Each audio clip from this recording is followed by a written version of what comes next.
Yes, welcome. Good that you're watching, good that you're listening to this is the real episode 10. I counted this time. Oh, really? I Yeah, thought we got off. I counted all the docs we made, so and yeah, this the yeah, all the docs we made, so Oh, and yeah, this oh, the yeah, all the docs. Okay, so maybe you already hear it. I'm doing it from my side. Luke is on a lovely holiday. Where are you at, and what's going on? It looks pretty cool, actually. Your yeah. background. I'm in the middle of nowhere in Minnesota, and I don't know if you're actually. This is like maybe not what I should do, but I'm up on a cabin, and then that's a big lake out there. It's very beautiful. So I'm in a different spot than I was yesterday when we did a quick little stream. But it's beautiful out here. We came out to visit some family for the 4th of July, and it's just been nice to get away, relax. And amazingly enough, this little resort in the middle of nowhere has much better internet than I pay for back home. The I pay a lot for it back home, so it's a little a little depressing, but it's been really, really good, and I've really enjoyed being out here. And I'm glad that Joel was able to get everything set up so that we could still do this. It's going to be yeah, awesome, and new graphics and everything. yeah. You see it? Yeah. I had a formatted layout already for like some stuff I did like some years ago. So thought I grabbed the cool black flag image for people that are listening, and slapped it on. And also for people that are listening, like Luke is like sitting behind or like in front of like a green orange sort of cabin, and has a very nice view and a nice lake. So I'm kind of jealous because I'm still in the Netherlands. We actually had like a huge storm today. A lot of trees fell over. It was kind of crazy. So it was a Oh, great day to just stay inside, which I'm very good at. So as a gamer, it's yeah, something gamer mode well, I on. can do too. So, yeah, of course, you're listening to the Free Roam podcast every week. Usually on Wednesday, we go live on Luke Stevens' live channel, so you can catch us live there. There will be a countdown timer up. You can also watch the whole podcast later afterwards, like by going to the live tab on that channel if you want. Sometimes we like put certain like segments of the show also up as separate videos. And you can, of course, also catch us on all the podcast services. Really appreciate everyone like showing up here at pretty short notice. So thanks for joining, everyone. We got a pretty cool show for you because we got some big news. It's pretty weird because usually July is like very, very slow. But because of the lawsuit with, or like the battle between Microsoft and the FTC regarding the Activision Blizzard deal, we got, of course, some interesting news. And yeah, there have just been some reports on Assassin's Creed stuff this week. Will we get that Red Dead Redemption remaster? We, of course, talked about that in the previous episode, so a more in-depth discussion. Yeah, you can listen to it there. But we got an update on that, so kind of want to go over that. We got some Assassin's Creed Mirage info as well. We might touch on like the PlayStation 5 Slim that could be coming at the end of this year. So some pretty cool stuff. Are there new Mirage Pics? Yes, there are. So if you're like listening, you can check them on my Twitter at JoeRaptor if you want, or you can like check the video because we will be going over there. Should we like immediately go to the Mirage part then, or do you want to touch on Black Flag first, the remake that is? Let's touch on Black Flag, and Cool, then we'll cool. kind of catch up to what happened today with that stuff. Yeah, okay, that's cool. Because that, of course, happened a few days after we recorded, actually. I think we both already made a video on it, kind of covering our thoughts. So if we go over to Kotaku right here, it says that Assassin's Creed publisher remaking Black Flag, the pirate one. That's like the worst title I've ever read. It basically says Ubisoft remaking Assassin's Creed 4 Black Flag. And so if you missed the news, what's basically going on is that at Ubisoft Singapore, two sources told Kotaku that they are actually in the very early stages of remaking this 2013 cross-gen PlayStation 3, Xbox 360 game. It was, of course, a launch title for the PS4 and Xbox One 10 years ago, which is kind of crazy to think about. So, I mean, we had the Last of Us remake last year. That was also around the 10 years. So, seems like nothing is out of the, everything is still on the table in terms of those remakes. And like at this stage, it's again very early. They just greenlit it. Actually, Insider Gaming from Tom Henderson, who has his like Ubisoft source as well. We will be going to his page as well in a bit because he now made a list of all the 11 Assassin's Creed projects that are currently in development. And no, that is not even like a small mobile game or here and there, because they're also doing with Netflix. They're doing some stuff. No, it's actually also just like the like real big games, console games. 11. That's kind of crazy. So we will go over them in a bit. But first, like regarding Black Flag, it's just unclear what type of remake it will be. If it will be maybe more like Origins Odyssey Valhalla, if they will like make some tweaks, or if they will be very faithful. Like one of the reasons, I think there are two ways we can start this, Luke. Why Black Flag is, I think, one way we can like kind of start the discussion, and then the second part, of course, what do we expect and hope to see from this remake? So where do you want to start? Yeah, I mean, I think in terms of why, it seems pretty clear to me. The development of Skull and Bones has been an unmitigated disaster, and they've lost so much money. And I think they are aware, even if Skull and Bones launches decent, like even pretty good, which I've had people who have played the game and like playtests and stuff reach out to me and share stuff. And it seems like a lot of people are generally enjoying the game who are trying it.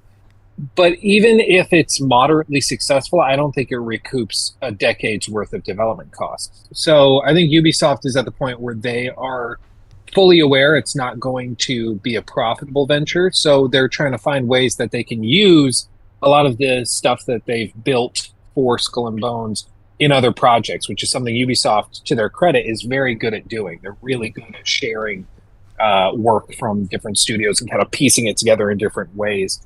And so they're putting the Singapore team, or at least part of the Singapore team, on this remake. And so what I would expect is that it's going to be Black Flag reworked with modern water physics, with modern sailing stuff from Skull and Bones. And it basically is what everybody was hoping for originally, which was that they would just redo or do a sequel to Black Flag. It's what everybody wanted. And then they did this Skull and Bones thing and could never figure it out. So it makes sense now. It's still really funny that we're getting leaks about this before Skull and Bones even launches, because this seems to just immediately disqualify Skull and Bones from consideration. But I think it makes sense why they're doing it. They've done all this work for Skull and Bones. Might as well copy and paste some of it over into something that people might actually buy.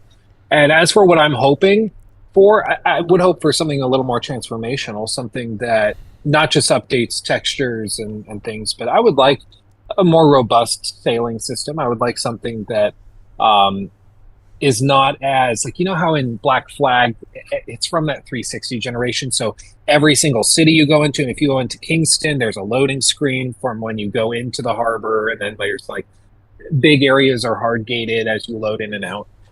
I would like them to clear that out and just have it seamless. That would be a huge win as far as I'm concerned. And, maybe a more modern combat system, because Black Flag still used the old kind of animation parried system. So updates to that would be great. But I'll told, like, I'm really, really excited for it. I'm interested in it. But like I said in my video, and you mentioned in yours, it's once again a sign of Ubisoft just seemingly throwing stuff to see what sticks.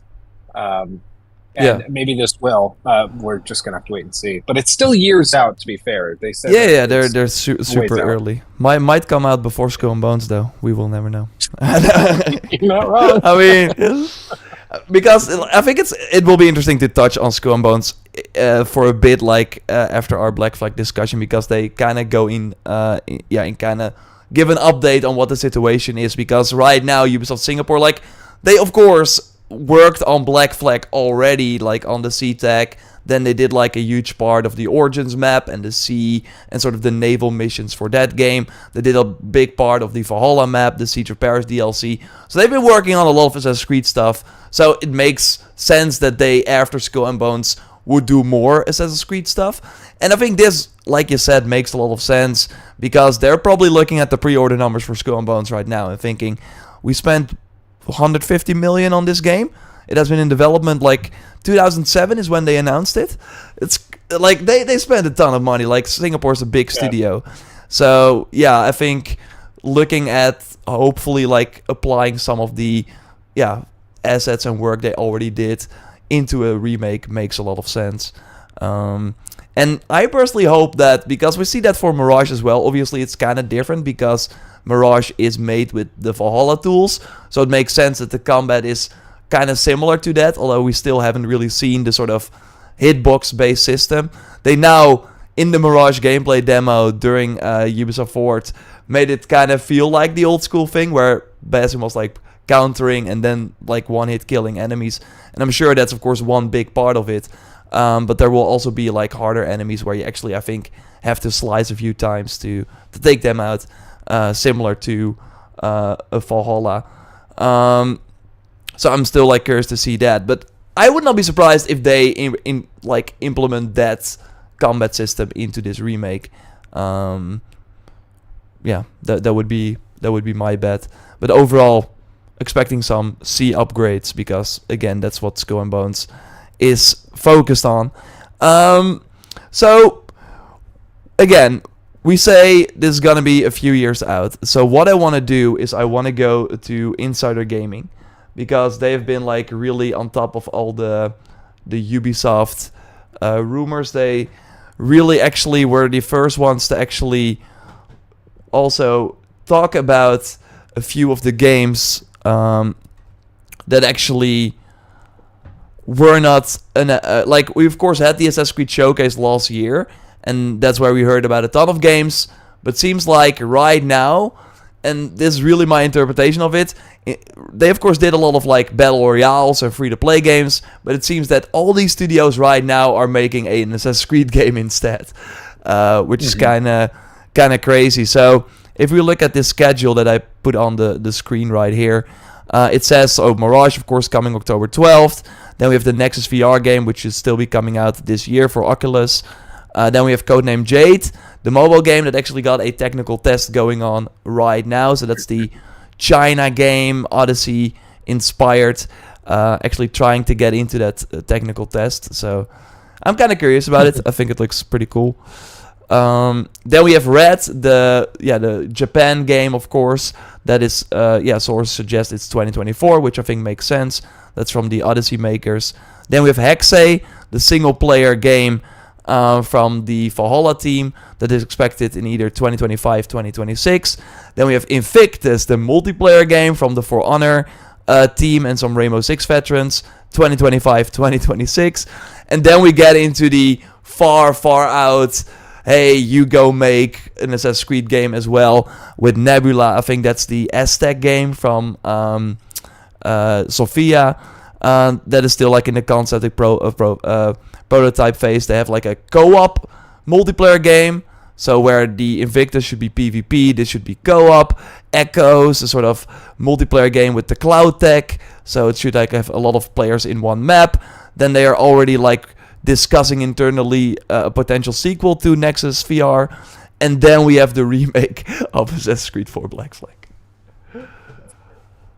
They have a few irons in the fire right now. It's a little insane. Yeah. I mean, it's funny because I think everybody looks at this and is just like, oh my God, Ubisoft not letting up. But on the one hand, it's their most successful franchise by far. It basically is keeping their entire multi-billion-dollar company afloat. Yeah. And so, of course, like it's what's always funny when people.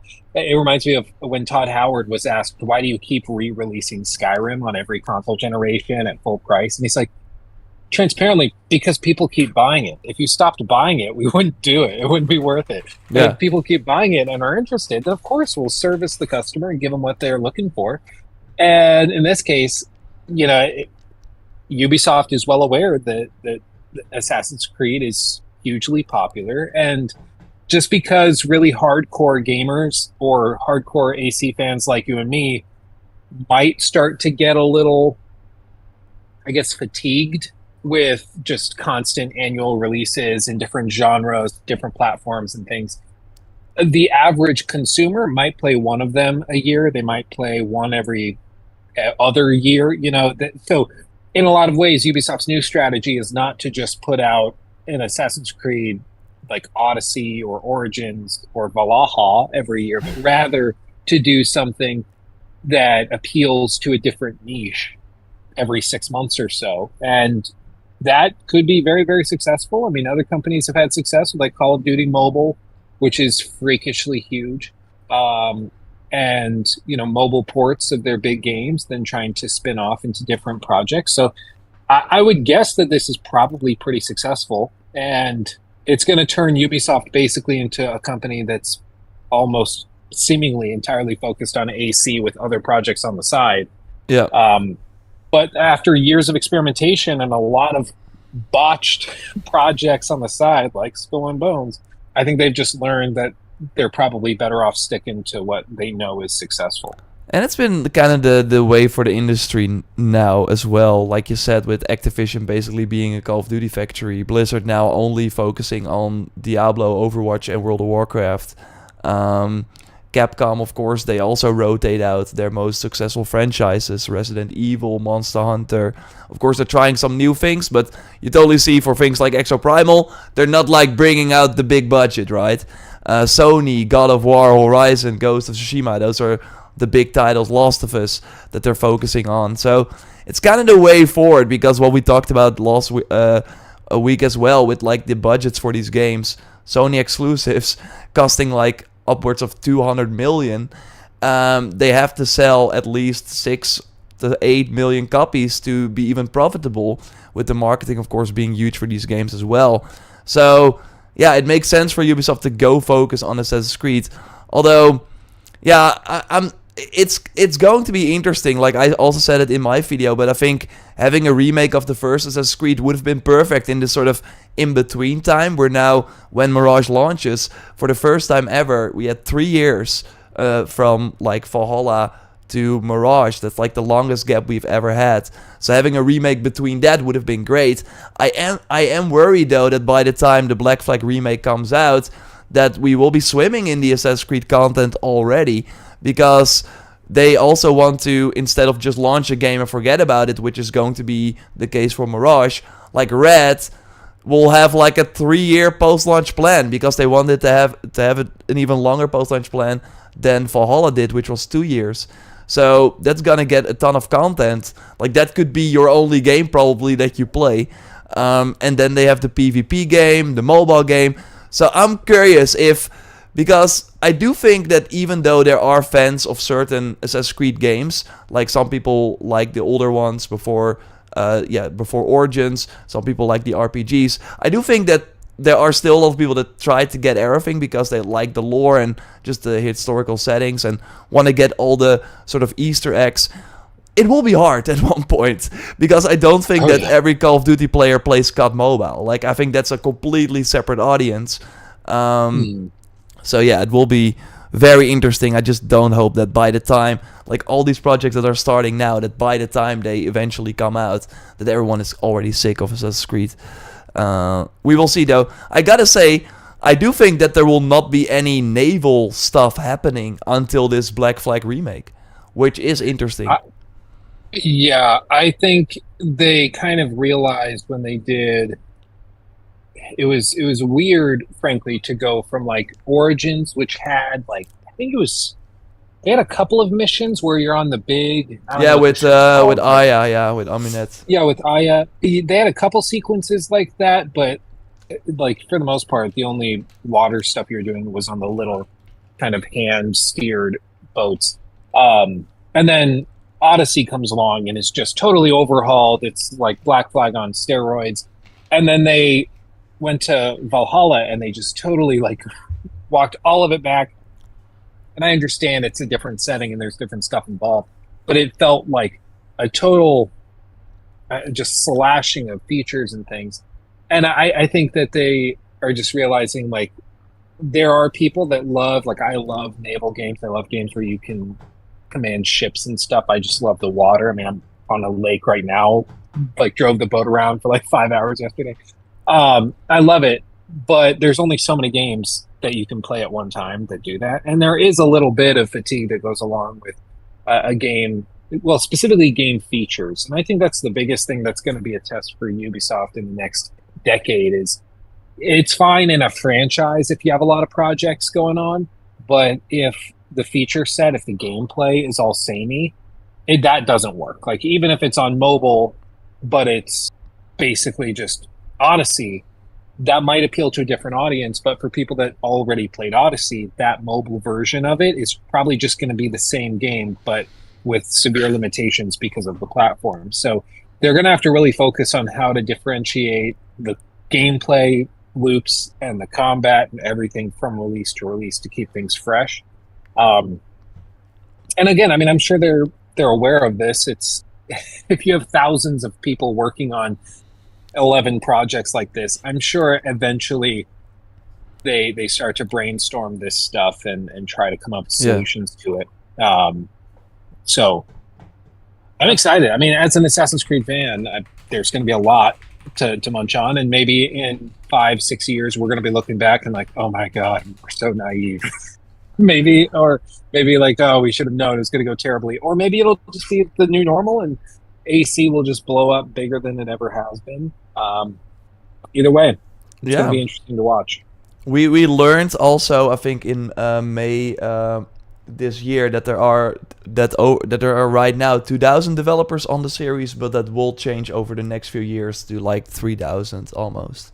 So that's of the 20,000 people that actually work on at Ubisoft, which it's includes just so crazy.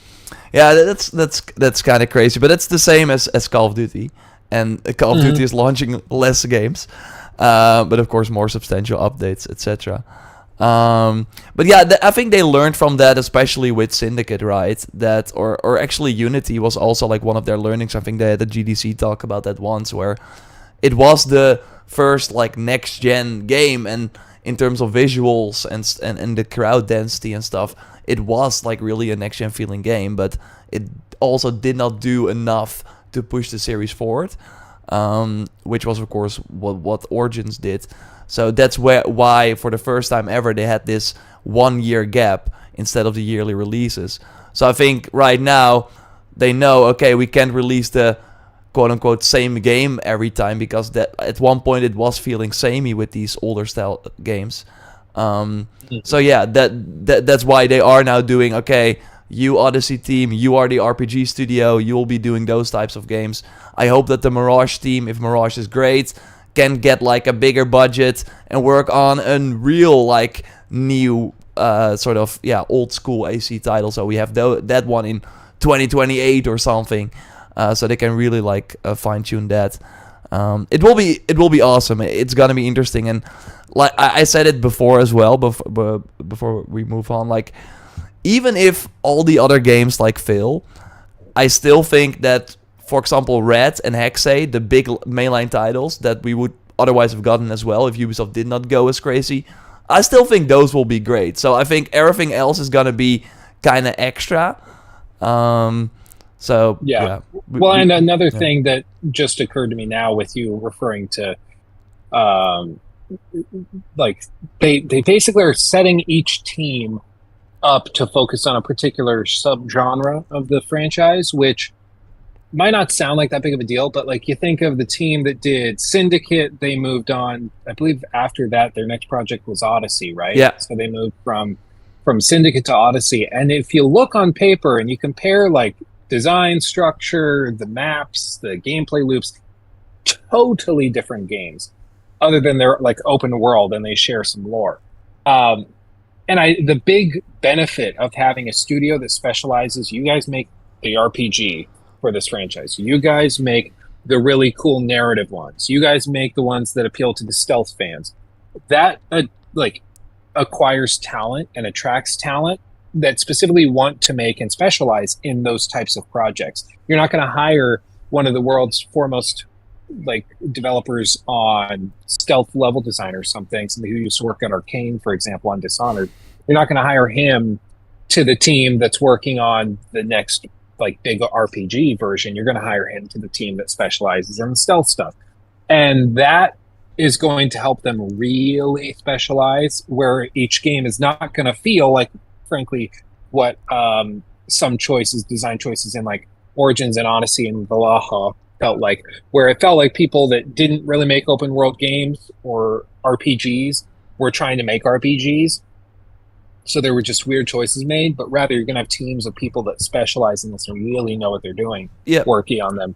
And that's going to be we might not see the benefits of it immediately, but as the years progress, that's going to have a bigger and bigger impact on future releases. So I think that's a big deal. Sure. Yeah, for sure. Yeah, one of the big things you saw, in particular with Valhalla, is that they did not take any learnings from Odyssey. Like there were so many amazing like RPG systems or post-launch. Like, why did Odyssey have transmog like 1 month after launch, and then Valhalla like a year, or I don't even remember. It was like a very long time. These studios did not talk to each other, and you saw all the learnings from Odyssey in Immortals, because that was of course the next game from that team. While because they are also in development at the same time, they could not like really iterate on those systems because they were like in development at different stages. So having just one team focused on the RPGs will make sure that the next RPG really feels like a sequel, instead of one kind of made on an island while the other one was made on a different one. So it's going to be exciting.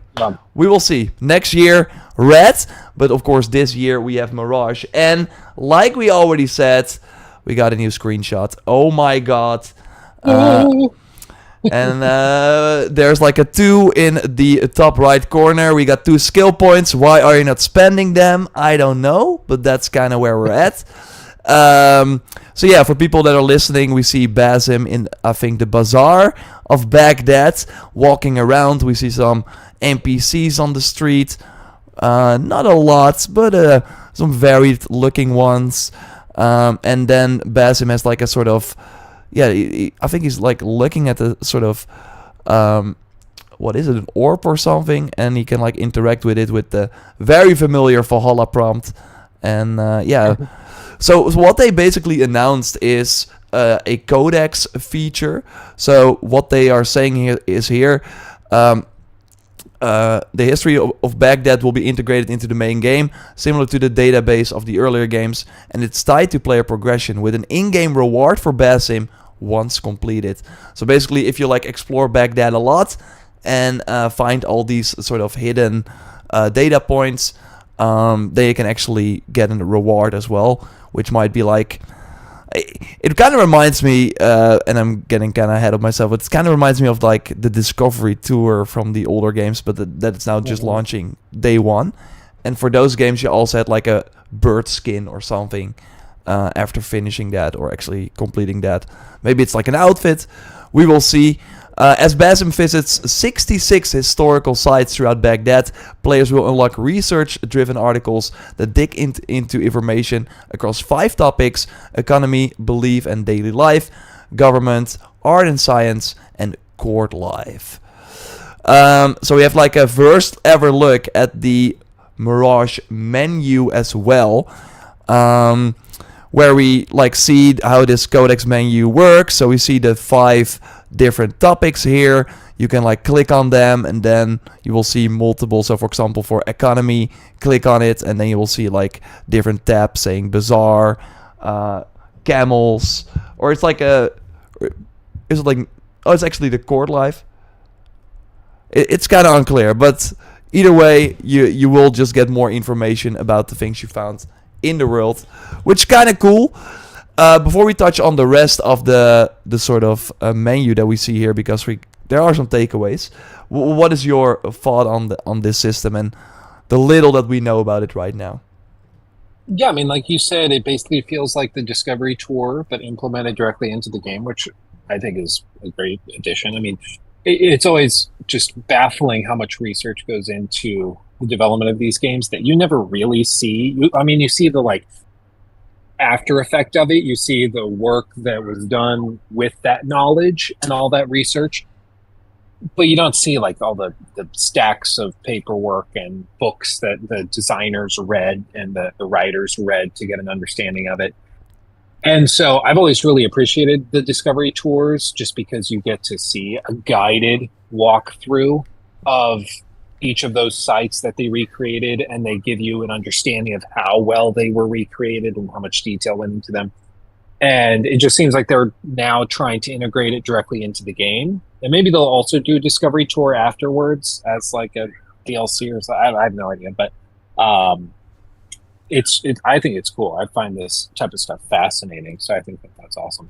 Yeah, I think them having this in game kind of tells me that they're not doing the discovery tour at launch, because it kind of feels like that already. So, for example, if we look at a sort of table manners, like one of the things you can find, you already get like a ton of info on things in the world. I don't know what a discovery tour actually would add, and we of course know that there won't be any post-launch stuff for this. So I heard from somebody, and bear in mind this was somebody in like a live chat, so I have no idea if this is true or not.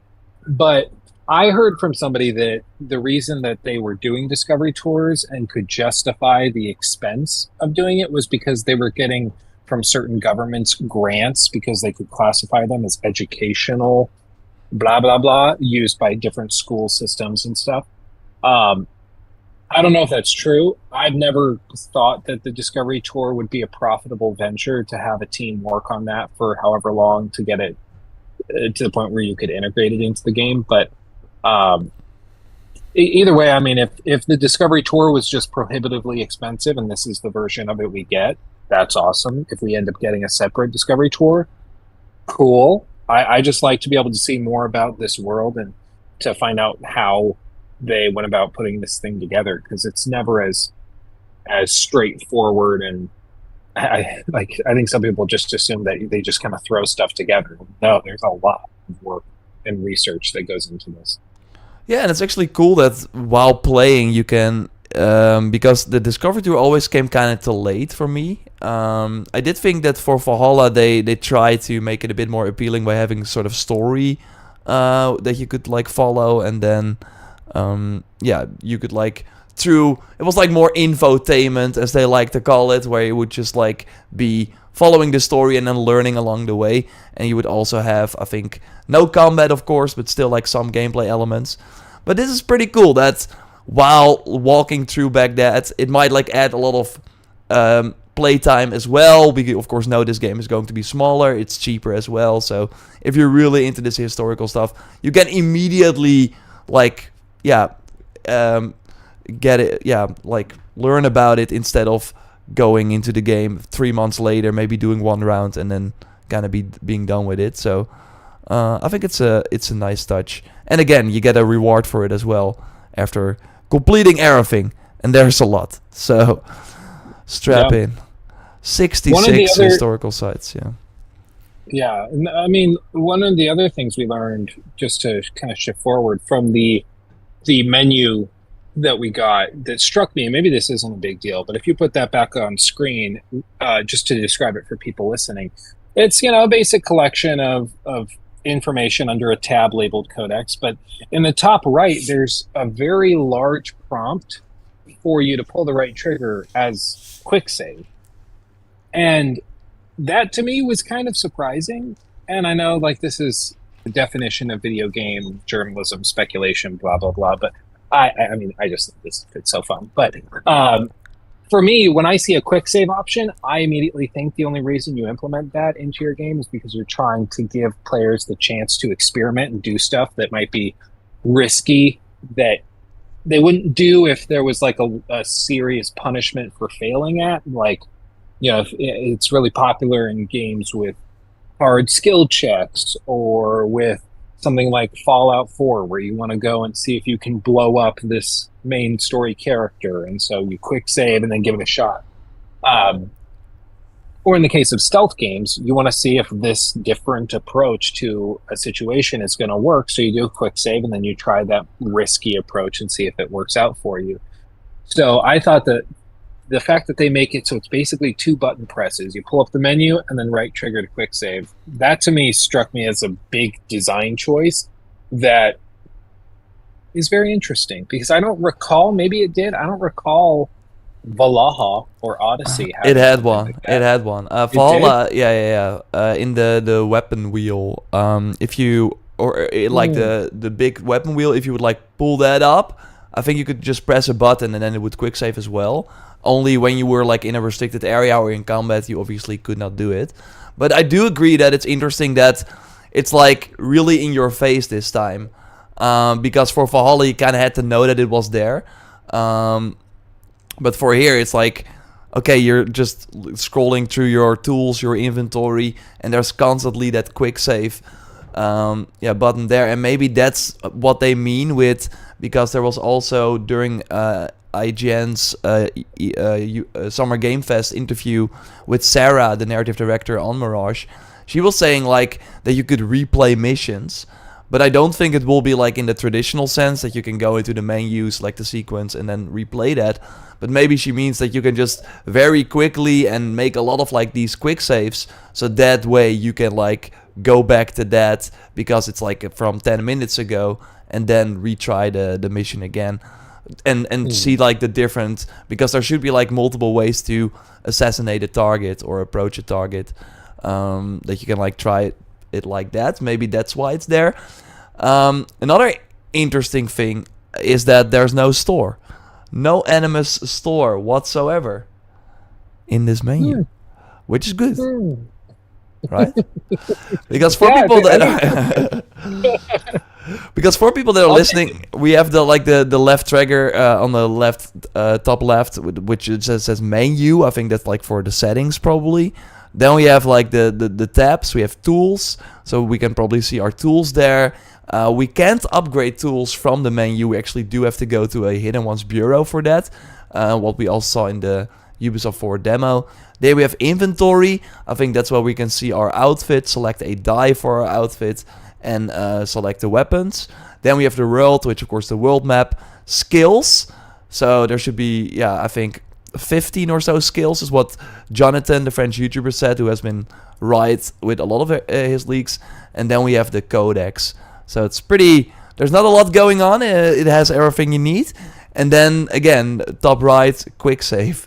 But no, hey, use the D-pad button to buy a cool outfit for Basim. No, I really think it's gonna be just a deluxe edition set from the Prince of Persia that you can like buy through like your PlayStation store, like a dedicated thing, or like through Ubisoft Connect instead of in-game, which I think a good thing. I mean, Vishal store coming in the day one patch. I will say, like, I tried AC Valhalla. I forget exactly how long before launch, but it was probably a good 6 months before it launched fully. It was very early in the marketing campaign. They did like a sort of come try the game playtest thing that they do for influencers, and even like in that build, there was an in-game store. You just, if you tapped over to it, it just had like placeholder stuff, and you couldn't do anything with it. But even in that play build 6 months before, there was a store. So I don't think they're just going to patch it. No, and then also someone like in your ear, because it was of course during COVID, so we would all be playing from home. And there's always someone from Ubisoft like looking at your screen. So the moment you would go to the store, it was like, you're not supposed to go there. And then you had to go back quickly. Well, and I think people like, just imagine that. So you're given the chance to play a huge game 6 months before it launches. And like George said, there's somebody somewhere else. In my case, I think they were in Austin, Texas. And I'm in Colorado. And it's kind of like game streaming through xCloud or something, but you're playing through like this other program that they have. But anyway, you're like playing the game, and the employee in another state who's in front of the computer that's playing the game, that's streaming to you, is watching everything you do. And I would like try to take on a mission, and I would screw up the combat, and I can hear the person like giggling or chuckling at how terribly I failed at that. And they're just like, I'm like, I'm trying. Can you at least go on mute? Not make fun of me. For me, they always said, "Have you played this before?" So that's Oh, well, they don't say that to me. They're like, "Do you want to lower the difficulty, Lou?" Yeah. No, Oh no, yeah, it's it's good fun. it's an interesting it's always an interesting experience, and you always like find something that you're not supposed to. I Mhm. remember I think JV was like doing Far Cry and then found like a glitch to get into the Esperanza, the city, and he was still able to record that, and the person like that was supposed to like watch him wasn't looking, so he just recorded it, didn't hear anything about it, and then I was like posting just raw gameplay of Far Cry 6, and then I think I saw in his video just a small bit of the city. I was like, do you have that footage still, like as raw gameplay? So I just put that up on my like second channel, and then I got reached out by Ubisoft. Hey, what the heck? This is you're not supposed to show How this. the hell did you do that? And I was like, wait, but it wasn't like he could just like publish it in his video, and nobody said a word about it. So that was kind of interesting. But yeah, That's amazing. will there be like a hands-on for Mirage? Do you think, or are they really going to just like, which is I think a red flag, but I don't know if they're gonna do like a hands-on. They might, but because maybe I it's mean, like it a seems smaller like if game. they were going to, you'd think that they already would have. Like, Yeah, I I agree. understand there's a lot of cost involved, and I might be misremembering, but I vaguely remember that some of their creator team got caught up in some downsizing, like their creator relations, whatever team. I forget what it's exactly called. Mm. I know my rep I've been working with for like 3, 4 years. Shout out to Aiden, wonderful. They've like they're still there, so um, I don't know. I haven't heard anything. I think if this is what I always tell people in chat when people ask like for secret information, like, "Oh, Luke, are you going to play this game early, or did you get a review code for this?" If I'm not allowed to say, but the answer is yes, I'm just going to go. I can't talk about it. If the answer is no, I'll tell you no. So like you can usually read between the lines. But in this case, I've not heard anything about a playtest. I mean, we're fast approaching the release of this.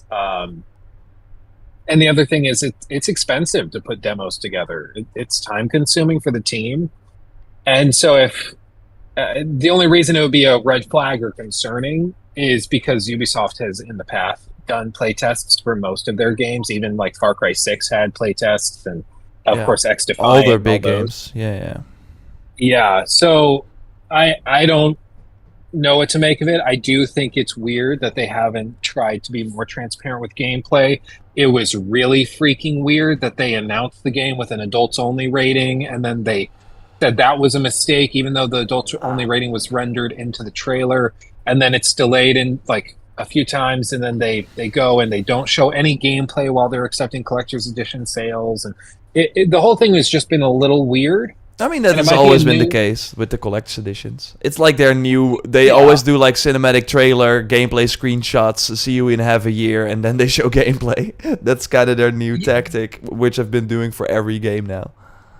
Yeah, and I think that it's, if it ain't broke, don't fix it. It seems to be working just fine for them. And I think it's really weird. Just my stance is it's weird to pre-order anything, especially collector's edition, if you haven't even seen what the game looks like. For sure. Um, I but agree with that, though. it's there has just been a weird, um, I guess, just delayed and kind of relaxed approach to Mirage's gameplay reveals and the marketing for it. And maybe that's totally fine. Maybe they're just like the game will speak for itself. Maybe that's what they're thinking, and they just don't feel the pressure to do it. But we'll see. I personally think that it's just like now we have still this imagination of what we want this game to be, and the moment we actually get to play it, I think we will really know what it is, and I think that will turn some people off, while others will still like it. And I think they'll probably be like, why would we do that? Because we might have the other people that might be turned off as well if we just show more trailers. That's kind of Yeah, my there's take. been a lot of games that have turned people off because they've shown too much. Like Yeah, Forspoken, I think would have sold a lot better if they and this is a hadn't had smaller a game demo. as well. So like, what Yeah. will and maybe because now they're saying, yeah, you have multiple ways you can like approach a situation, and if they have everyone play the same mission and we figure out that there are 3 ways to do it, that would kind of be a letdown. So why do that? We will see though. Like I've always been like cautiously optimistic about this one. It's still like the team that made Wrath of the Druids. Like it's not the Montreal or whatever. Of course, they're still getting help from those teams, but yeah, I think like if you just expect like a fun Back to the Roots game that with the promise that if this like that there is more coming, that is like a sort of test bed again for if these types of games work. You'll probably have a good time, but we will have to wait and see. I wanted to quickly touch on the status for Skull and Bones before we move over to some other games. So, of course, we talked about the Black Flag remake that is in the works at Ubisoft Singapore. And basically, what is going on at the studio right now is, of course, that they are finishing off Skull and Bones as we speak. The game was supposed to launch in November, then it got a March date. And now they don't have a date, but we know that there's a closed beta planned for late August. According to an internal email, everyone is currently forced to work from the office rather than remotely, and they're providing on-site breakfast and dinner as a way of thanking you for your unwavering commitment to our shared vision. But they're basically just like encouraging staff to stay later and work more hours to ship the closed beta for the game on time. While the closed beta is even only on PC. So it seems like they still got a ton of work to do. They want to launch it in this financial year, man. I don't know what they're even doing anymore. It's still the same game. So at one point it's like you can like try to polish, like that's of course a saying, polish a third, but it's still in the end a third. So yeah, like what are they working on? Like what are they doing? Is it just networking code or trying to get server optimization done or more content? Like you would think that it was supposed to launch in November and they probably had this big post-launch plan already, so now they're launching with all that content. That would be my bet, that they're just making sure that what is there is actually good and there's enough there for people that do like the naval stuff. And yeah, that they're just really hoping that will stick. I would love another like a competitor to Sea of Thieves with clear questing and stuff like that. I think that would be awesome, but it's like I don't think Skull and Bones will ever be profitable at this point, but hopefully it gets kind of a second wind and it ends up getting its own audience. Like, of course I wish them the best and I would love another good game to play, but it is just really freaking funny that they're still working on this project like a decade later. It's just amazing to me, but hopefully we'll see it and soon. It's also like for those developers, I think one of those articles talked about it as well, that the launch, and that's of course a saying we've heard many times, the launch is just the beginning. Like if you're working on Skull and Bones and are like, oh, I'm happy when it's finally, it's not over, because you will still be making DLC and stuff. Yeah. It never is over. Yeah, it never ends. We, by the way, got Luke here with in the chat for thanks for becoming a member here for fifth month now. I pre-order every game that I know will play, such as Jedi Survivor or Hogwarts, just in case I don't have money for the game when it comes out. Okay, that's one way to do it. You could of course also just set some money aside, but hey, that's just a tip from me. I would always wait for reviews. We're after starting the finance channel pretty soon. Make a saving account. Put $70 there. You can do it. Come on, do it. Okay. Those pictures are not leaks. I see someone asked that. No, they're published by Ubisoft. Okay, let's move on to some other news. Otherwise, we're the big Assassin's Creed show. But there's actually some other stuff to talk about. I want to quickly go to the Red Dead Redemption, kind of a small update on that. So of course we talked about it last week, and I can like pull up the legit sort of rating that we got going here. So back in June, early June, and it just came out, Take-Two did a new rating for Red Dead Redemption, just like the first game. It was not the PS3 Xbox 360 version, a new version. We don't know what it is yet, so people are speculating that finally we get like a proper way to play the game right now and on PC, because it still hasn't launched on PC.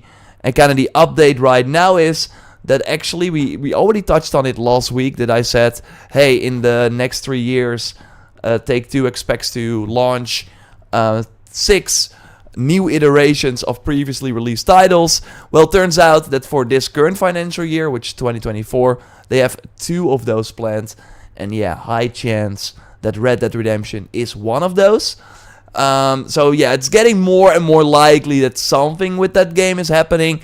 And then you might ask, okay, but what is a new iteration of a previously released title? Because there are some like rumors. Is this like a remake? Is it like a remaster? So we actually have a word from that as well.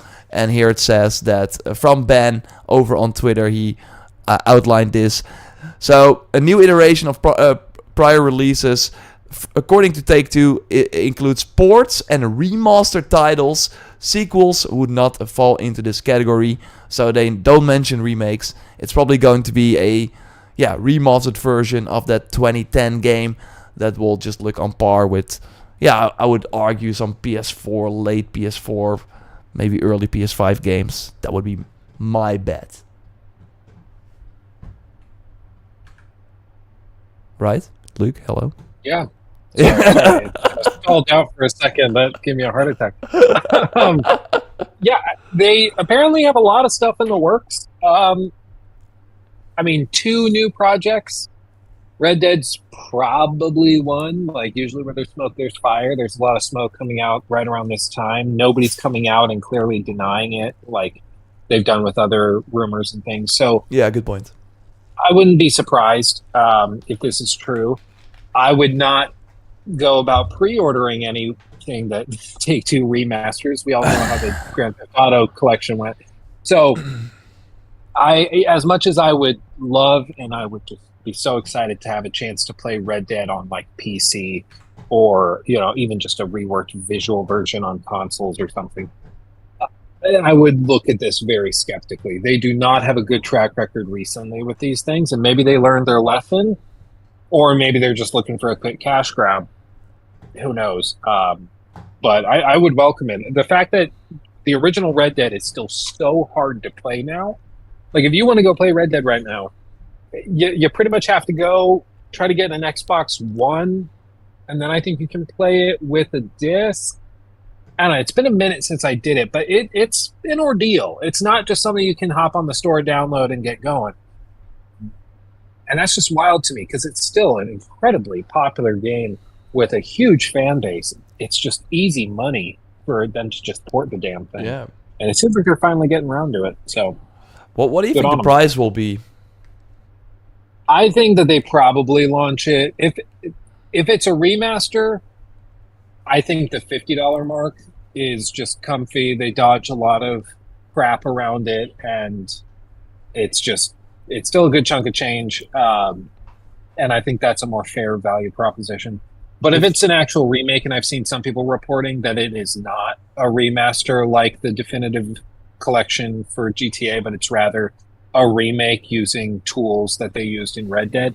If that's the case, which I don't know if that is the case, I'm not breaking any news here, but if that is the case, then of course I think a full 70 is justified if they've actually gone through and redone it with Red Dead 2 tools. But and what that if they would also include the... Yeah, sorry. I was just going to say, like, whenever somebody's like, well, just remake it in Red Dead 2's toolkit, you got to understand the way that they did motion capture, the way they did audio capture, facial capture, all of that stuff back in the Red Dead 1 days was so different from how they do it now, or even back in 2018 for Red Dead 2. It would probably constitute a lot more recapturing of motion capture data. Like, it's not that simple, basically. It's not like just checking new boxes and selecting Red Dead 2 from the drop-down engine list. Like, it's a huge ordeal to port something that transformational over. So I would welcome it either way, but man, I would love for this to be good. I also think that what you said last week in last week's episode, that Rockstar just has so much like autonomy, like they can just do what they want, that I don't think they want to go in and remake this game and do it like the proper way with like new motion capture tech and stuff like that. So because they are like heads down GTA 6, And all the time they're spending on this potential remake. They're not spending on GTA 6. And of course that game is going to make way, way, way more money. I do think that they will probably go full price and have like Undead Nightmare in there as well. So they have like a sort of beefed up package. I would be awesome if the online comes back. I don't think it will, but that would be pretty cool. Oh, that would be crazy, actually. Can you imagine if that's why they bailed on Red Dead 2 online? They're going to like pivot to this? Oh, man. That would be... I don't think they will, though, but that would be cool. Yeah. I mean, it's just, again, it's like we said last week.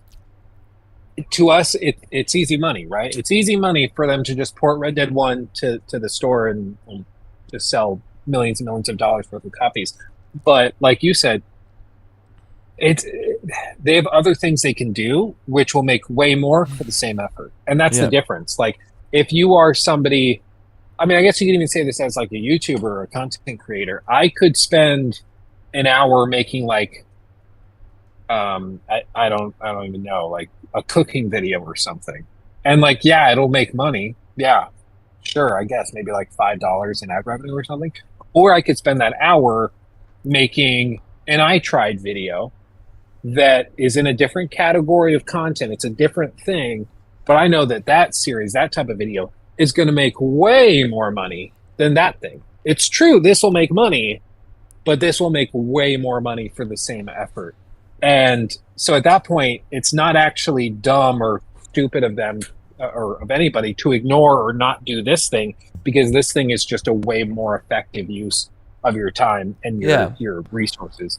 And in this case, like it can be annoying for us as fans of the original Red Dead or Red Dead 2 or Red Dead Online to see them just like bail on support for that, but pour all of their effort into the 1700th car for GTA 5. But it's because they released one new car for GTA 5, and that thing is probably going to make them $10 million worth of microtransaction revenue alone. Like, it's just way more profitable. So I get it, but... Yeah, I think they really looked at this and were like, okay, we want to have... Because Take-Two is kind of in a tough spot. Like, what is the last big game that they released? With Rockstar, of course, launching Red Dead Redemption 2 in 2018. Then we had Borderlands 3 in 2019, and I think that's kind of it for them in terms of like really multi-million dollars, apart from NBA, of course, that launches every year and does well. But they are kind of in this spot where they know they have some big games coming, like GTA 6, a new Borderlands, BioShock. But those games, they are not launching this financial year. So I really think we were looking, okay, what can we do with as like limited amount of effort as possible that will still make us a lot of money? Hey, we have Red Dead, let's remaster that. And not remake it, but remaster it so we can, like, it won't like impact the GTA 6 development. And still make some cash. But I hope they at least do it justice, because I think they also did this tactic for the GTA trilogy, and that of course like backfired big time. So we will see. But it seems more likely. That was kind of the update that we wanted to give here. That it seems more likely that it's actually going to happen. And I think that would be like a perfect November release, because November is still not a lot going on, which is interesting. Okay, moving on to the Sony side, because of course we know a lot of stuff that is coming at the end of the year, but things like kind of changed, especially this year, where we will hear about things when they're like 2 months or 3 months from being out, and that's probably going to happen with this as well. So court documents say a new PlayStation 5 Slim is releasing this year, and then of course we're talking about the Microsoft versus the FTC lawsuit, or like court battle, whatever you want to call it, where FTC is trying to block the Activision Blizzard deal, while Microsoft, of course, is trying everything to have the $69 billion deal go through. And they're basically saying, and we can kind of like, how do they know? Are they like guessing what's going on? But they're basically saying in their sort of filing in one of their documents, PlayStation likewise sells a less expensive digital edition for $399, talking about the PS5 of course, and is expected to release a PlayStation 5 Slim later this year at the same reduced price. So they're basically saying a PlayStation 5 Slim is coming at the end of this year at the $399 price tag, which could totally happen, I think. Yeah, no, we've all been saying that Sony makes a heck of a lot more money from digital sales, and the way that you slowly transition a customer base to all digital is by just 1,000 cuts. You just do it little by little by little by little. And in this case, it's like you release the digital and the main PS5 with disk drive, and then you release the digital, or the PS5 Slim, and pretty soon that will be the only one available in stores, no doubt, release digital version. And then they'll sell a detachable disk drive, but later in the generation, they're going to start offering a lot of digital-only editions and perks and stuff. So how slim it'll be, I'm interested in, because you think back to the original PS4. You remember how thick that thing was? That thing was like 3 inches, 4 inches thick. That thing was dummy thick. And then the PS4 Slim got really tiny. Yeah, it was great. I'm interested in what this looks like. Is it just a shrunk down PS5, or do you think they actually change how it looks? Yeah, I mean, the digital is already a bit smaller because it, of course, doesn't have that disk drive. So, yeah, because what you said is basically the rumor for like a while now, that they, instead of having 2 models, which of course kind of confusing for people going into a store, they just have the PlayStation 5, which is digital only, but if you want, you can buy this separate disk drive that you can then attach to the system and still play discs on your PlayStation. But like you said, that's an extra hurdle, and I won't be surprised if we get reports, if this is true and this system comes out, that they get 100 of these PS5 Slims, a random store, and then 10 disc drives. Something like that. That they're trying, that they're saying, yeah, we have the disk drive, but we are only manufacturing a fraction of them. So it's very hard for people to get it. No, exactly. And it's the exact same thing that happened back when Apple removed the disk drive from the MacBook Pro. And I think that was 2012. And people lost their minds. I mean, it might be nowadays, the idea of your laptop having a DVD or disk drive is hilarious because it makes the thing that thick and it's just not useful. But at the time, it was a scandal because oh, physical media is going to die. I'm going to get Blu-rays and not be able to play them, or I guess DVDs, not be able to play them on my computer and stuff. And that's all ended up being true as we moved to digital-only content. But that's just where the media world is going, unfortunately. And, Apple got around a lot of the criticism initially by just saying, well, if you want your DVDs, just buy a disk drive, it'll be fine. But inevitably over time, that adds that extra hurdle, like you're saying. It just is a little inconvenient to pack your laptop and your disk drive. And in this case, it's a little inconvenient to buy the diskless PS5 Slim and then, no doubt, spend $100 on the PS5 because it's going to have certain certifications to run the special Blu-rays they use. So it's going to be expensive, and it's just how they slowly will move people over to this. I'm interested in if Xbox tries to do something like this, if they try to move away from physical media too. I mean, Game Pass already kind of does that, but it's going to be interesting if the diskless stuff is something that Xbox also tries to double down on in the next few years. But they did announce the new Series S with a terabyte hard drive for $50 more. And I saw someone make a great point about it. It was they were really announcing that as a solution for people who bought the Series S with the short, with the 500 gigs storage. We got a solution for you, the Series S with the 1 terabyte, so you have to buy a new one. It's what? Yeah, we heard you. Your car doesn't go fast enough. Here's the solution. Yeah. Buy a new one. Yeah. We got Luke again with a $5 donation. Thanks for that. Everyone that has come over to my house to visit have seen the Far Cry flamethrower and Watch Dogs skull on my shelf and thought it was sick. Love him. Okay, so he's just Luke has it's funny because I actually used to have those in my studio, and they took up so much that I don't know if they sent you the big Far Cry 6 flamethrower. But No. the thing is like 4 feet long. Like they sent me the whole collector's edition with that. And it was great, but I just like they sent me collector's edition for every major release they had. So I was literally just running out of room. So on live stream one day I was like, hey, does anybody want like this massive flamethrower and then the Watch Dogs Legion skull little statuette thing? Oh yeah. Because they're literally collecting dust. And Luke was like, I'll take them. I'll pay for shipping and stuff. So I sent him off, and he's been taking care of them. So that's super fun. Glad to hear it. Nice, man. Yeah. Anyway, Thanks PS5 Slim. Yeah. Weird.